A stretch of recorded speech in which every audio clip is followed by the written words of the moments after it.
আপন বলতে আমার কেউ নেই, তবু খুঁজেই চলেছি এতকাল। গ্রামগঞ্জের মাটির ঘর থেকে শহরতলির কানাগলি এক করে খুঁজেই চলেছি। অক্লান্ত পায়ে হেঁটে হেঁটে আজ যে আমি ক্লান্ত, সত্যি খুব ক্লান্ত। তবু বসে থাকলে চলবে না, হেরে গেলে চলবে না। হেরে যাওয়া মানুষকে যে কেউ আপন বলে পরিচয় দেয় না। আপন বলতে আমার কেউ নেই, আপন কাউকে পাইনি খুঁজে আজও, যে শুনবে আমার বাঁশি পান্তা গল্প। সেসব গল্পের বোঝা ঘাড়ে নিয়েই আমি পাড়ি দেব দূরে, অন্য কোনো শহরে। কিন্তু রাতের অন্ধকার প্ল্যাটফর্মে যে আমি ছাড়া আর কেউ নেই। নির্জন অন্ধকারে আশা হয়ে এলো ট্রেনের আলো, হুইসেল ছাড়াই।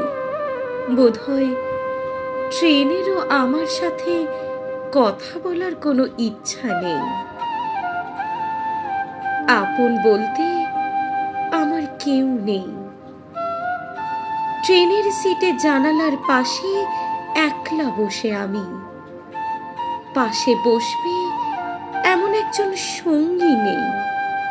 শুধু আছে এক রাশ স্তব্ধতা, আছে কাঁধের বোঝাতে গল্পগুলোর ছটফটানি। এ বোঝা বইব কতদিন? আর না, পারছি না। এবার হেরে যাব। জানি হেরে যাওয়া মানুষকে কেউ আপন বলে পরিচয় দেয় না, তবুও হেরে যাব।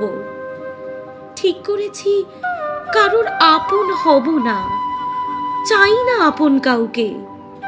তবু এ বোঝা বইব না। নেমে যাব পরের স্টেশনে সকাল হওয়ার আগেই। ছুঁড়ে ফেলবো সমস্ত ভার লোহার পাতের ওপর, ফেলে যাব কালো পাথরের ভিড়ে। ট্রেনের চাকায় কাটা পড়বে আমার গল্পগুলো।